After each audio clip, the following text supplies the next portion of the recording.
This is the hardest decision I've ever had to make, but maybe showing my journey will help others remember who they are. We are not defined by our circumstances. I know you have a bucket list, and so do I.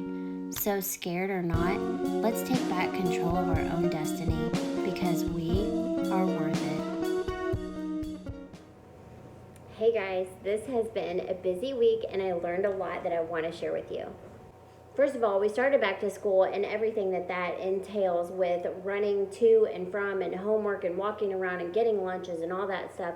And I also started making meals again for my family in preparation for my husband to go back to work. Next week is his last week on the 12 weeks of FMLA. He took off for my elective amputation, and you won't want to miss next week's video because that is his exit interview and all of the questions that I feel like people would want to know about a caretaker's role in this particular process. If there is something that you want to ask him specifically, put it in the comments of this video. I'll make sure to include those on next week's video whenever I interview him. This week was full of all kinds of new things that I had to learn, and first of all, I learned that I needed a new liner. If you remember last week's video up here, my calf grew almost an inch. So naturally my liner started to get a little snug and then too tight. I could barely get it on, and it was just as hard to get it off.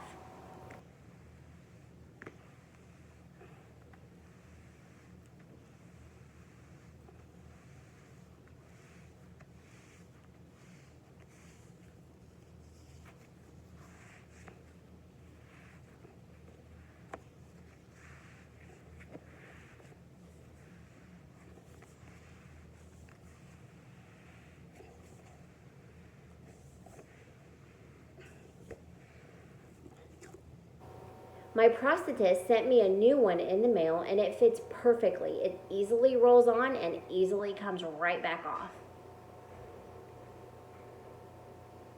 But one thing I haven't been totally sure about how to manage is the sweat. Underneath the liner, every single time I take it off, there seems to be just a pool of sweat. I know there's different antiperspirants and liners that keep your leg from sweating, but I don't necessarily want to clog my pores, so I don't really know what the answer is just yet for me, but I know that I don't want to make my leg do something that God made it not to do, because I feel like that's just going to make a whole nother host of problems. So if I figure something out, I'll let you know. If you know of something that works great, then put it in the comments and please let me know. I thought I would reinvent the wheel with the liner thing. I bought a cheap dollar store plunger and I was going to put it in the shower and thought that it would hold up my liner whenever it was drying, but it ended up just falling over. So I went ahead and bought this liner dryer sold specifically for suction liners, and it works like a charm. I also learned this week I need to change my shower schedule. I normally shower every morning because it wakes me up, and I quit caffeine before the amputation and I just needed something to wake me up. But if I do that and clean my liner, then it's wet, and I don't like putting it on when it's wet. So now I have to shower at night to accommodate my liner and dry time. It's not a huge deal, it just is something that I learned this week. And you might have to accommodate something for your new life if you're going to go through something like this. I also learned I can walk much better without shoes on. With shoes, I feel unstable and not very safe. I feel like I kind of clunk along. But without them, I almost feel completely normal, which is amazing. I haven't felt this feeling in a very long time of walking without pain.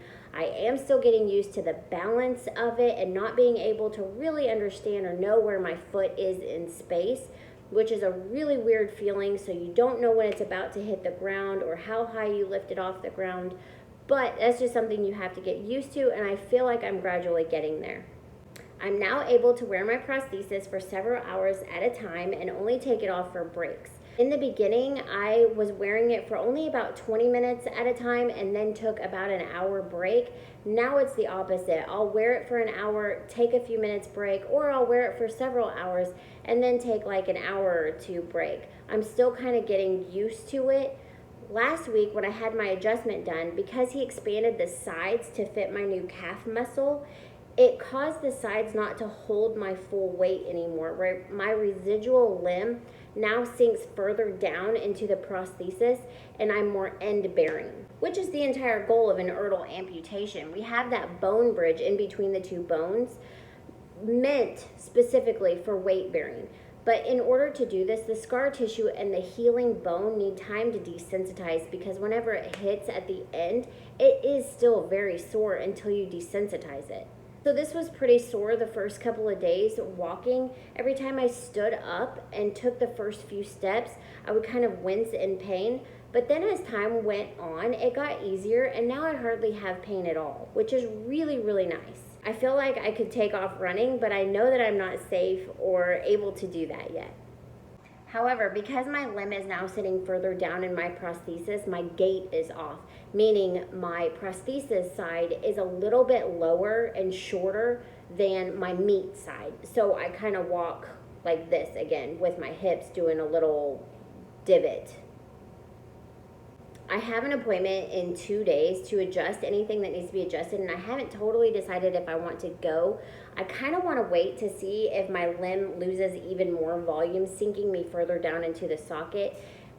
If I go just to adjust the gait, then I might run the risk of having to go up again in the next couple of days and having him actually shrink the socket back down to fit my new calf size again after he expanded it last week. And it's not that big of a deal, but it is 2.5 hours from my house, and it's a full day affair for me to do that. So I kind of want to wait, but I kind of want to fix it at the same time. One thing I'm having a little bit of trouble with right now is sitting on the floor. Because of the prosthesis, it won't lay flat without hyperextending my knee. And even if it did hyperextend, I don't know that it would still touch the floor. So I have to support it with something else underneath my knee. I have learned how to stand up from the floor, even though it's not graceful at all. I've also learned that I need to sit down to get my shoes on and off, since I can't just slip them on. And bending my leg with the prosthesis on to get my shoe on is almost impossible, because it has to bend at that 90-degree angle, which it won't because it digs into the back of my leg. I've also been practicing the stairs, since I have a ton in my house. With integrating myself back into the family life, I need to be able to go up and down quickly for nap time and constant clothes changes, as well as everything else that goes on. When I go up the stairs with using my right leg only, it wears out really quickly. Using only one muscle will get you through only about half the day. So I forced myself to try both legs to climb the stairs, and it went really well. As long as I hold on, I feel safe. My only issue is the back of my prosthesis digging into the back of my knee a little bit. And this also keeps me from going down the stairs one leg at a time. I still have to double up because I can't bend it in order to take a step with my prosthetic limb. Until I get my carbon fiber socket with the adjustable knee bend at the back, I have to find different ways of doing things, and the stairs is just one of them. Whenever I get my carbon fiber socket, the edge of the prosthetic right here and then on the back of it, those are both going to be a pliable material. So I can bend my leg completely to climb the stairs, or to ride a bike, or to sit down and stand up properly from a sitting position, as well as just simply eating dinner in a chair. I can't do that comfortably right now because it digs into the back of my knee. But with that pliable material on my final socket, my carbon fiber socket, I'll be able to do that much easier. I hope you guys found value in this video. If you did, feel free to share it with somebody you think might need this information. Give it a thumbs up, and don't forget to subscribe. I can't wait to see you next week on the exit interview of my husband and caretaker. Join me on that video next week. Until then, you guys have a wonderful week, and I'll see you then.